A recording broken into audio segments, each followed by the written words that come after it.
let's talk about town halls. Town halls are an interesting phenomena. They make for great TV when stuff happens, and so they get a lot of coverage. And here's a brief history of town halls during Trump 2.0 since January. First, Republicans started having town halls, and people showed up and complained about Doge. And the Republicans made the accusation, as far as I know, without evidence, although I don't know that it's false, that the people who were coming and complaining and booing and asking hostile questions were were astroturfed. They were ginned up by liberal interest groups saying, yeah, let's go to town hall and pose as constituents. Maybe they are constituents, but come in an organized way rather than an organic way. And so the Republican leadership for the House said, stop having town halls. Don't have them because you're just going to get heckled. Then Democrats said, hey, if the Republicans aren't having town halls in their districts, we'll have them. And so they tried to do some of those that mixed results. Then when the Schumer thing started, now when Democrats have town halls, they're facing hostility from the left over the questions of Schumer and leadership. So here's a couple clips from yesterday. One Democrat, one Republican from out west. First, here's Michael Bennet, Democratic senator from Colorado, a man who I once used to go to regularly, the first Popeyes in Northwest Washington. I need to, full disclosure, say Michael and I used to go get Popeyes fried chicken when we first got a Popeyes in Northwest. Very exciting. Here's Michael Bennet, senator from Colorado, getting questions about Chuck Schumer at a town hall last night. Considering the dire times we are in and the fact that you yourself admitted and were angry that Schumer had no plan in the Democrats' only moment of leverage against Trump, when will you be calling for him to be replaced as minority leader? Thank you. I would say maybe not yelling at him so much as, but I do think that it is, it is really important that that we are able. I believe the clip does run a little longer, but perhaps we're short-circuiting. The American people to know what we're fighting for on their behalf, and I don't think it was clear in this debate that we were. I do think on the leadership question, it's always better to, Mark, are you there? Whether folks are in the right Dan, place. it's still running. And we're certainly going to have that conversation. Just stand by. It's important for people to know, when it's time to go. We're going to have conversations, I'm sure, in the foreseeable future about all the Democrats. All right, so I don't know why Dan couldn't see it, but the money line for a lot of the media was it's important for people to know when it's time to go, not a huge vote of confidence for leader Schumer. So let me show you a second clip. This is Harriet Hagman. She's the at-large congressperson from Wyoming who replaced Liz Cheney. A shorter clip. This is her last night at her town hall getting booed. So we've been working to introduce bills so that legislatively we can modify both of those. Right. So guys, if I were a member of Congress and my staff said have a town hall, I'd say, like, all right, who's coming? Who's going to be chosen to ask questions?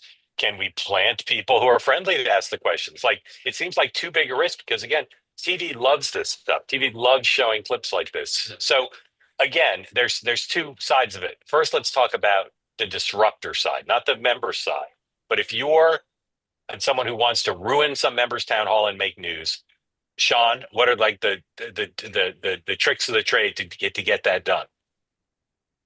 Well, I think part of it goes back to the member side. Unfortunately, how well prepared are they, right? And I mean, in other words, so if you're organizing, you want to know, are these the kind of guys that run scripted town halls or the ones that allow people to get up? Alexandria, where I live, put out a thing the other night that in order to ask a question, it has to be submitted in advance now and da-da-da. They're not letting people. And so to me, that's a complete waste of my time. Like if I wanted to go disrupt that thing, I know that, like, yes, we could get a bunch of people and chant and do stuff like that, hold up signs. But if you're looking to get that moment, you want to know the structure of the town hall. So what does that mean? Well, there are groups, both Republican and Democrat groups, that will say, let's go to the town hall, let's do this. There are grassroots groups run by organization, Tea Party Patriots, Occupy Wall Street, Moms for Liberty, who will say there's a town hall, we're going to go down tomorrow, blah, blah, blah, blah, blah. The more sophisticated one says, Dan, you always ask great questions. We're going to make sure you're at the front of the line. We're going to get you a question. So the better groups organize this, like they try to orchestrate stuff. They try to make sure that they get people planted at the front of the line, that they get their questions. And then there are so those are grassroots. Those are like literally groups. And then there's what we call, as you mentioned, AstroTurf, which is paid groups that say, hey, we're paying people $50 to show up at so-and-so's town hall. We're going to give you guys signs. We'll make it look real. So there's a spectrum of outside groups that can be provocateurs at events. And it goes from the individual to the group that's grassroots to the AstroTurf that's paid. Let me ask a couple questions, and then I'd love Dan to fill in again on the agitator side, not the member side of playing defense. Do you tell people to dress the part? Like if you're going to a Trump, a MAGA member, wear a Leonard Skinner t-shirt, you know what I mean? Like, I've told people to dress so when we've had events, this is going back, decades now at bigger events, we'll say, hey, remember, this is like Republicans, when they go to an event, I think a lot of times want to put on like a jacket and I'm like, no, guys, remember, this is a jeans and t-shirt kind of thing. So we don't try to I've never done anything where people would deceive, like, hey, show up, I don't want to be NRA. Well, show up in an NRA t-shirt if you want to be called on at a MAGA district, right? Right. I know they do it, but I've never seen it. Yeah. Okay. Well, second question for you, and then Dan do his 101. It seems to me, if I were doing this, I've never done this, so I'm asking out of ignorance. If I were doing this, I'd say I want a moment. Like I want to pressure Schumer to go, right? So I want someone to ask a question to Bennett. Are you supporting Schumer? And then I want booing, like loud booing if he doesn't say yes, or loud cheering. So I think about where are the cameras? Where's the audio? How do we make that sound? That cheering as loud as possible. Do you orchestrate it to that degree? Or no? So it's a good question. I can actually address it better on the member end when we get to this, but I will tell you, because I ran incumbent retention for the NRCC back in 2000, and we did deal with this stuff, how to set up an event from the member side. But from a provocateur side, it's very hard, because look at those venues. You don't know where they're going to put the media, what angles. I mean, and not only that, but you don't know, is that cameraman or woman going to be in the corner? Are they going to be roving for a second? What are the rules that the venue has, or the member has set for the media? So I personally, more than anything, I would say, if we're going to do that, let's have our own camera there on an iPhone. You want it to look organic and viral and natural, as opposed to, hey, here's our big crew.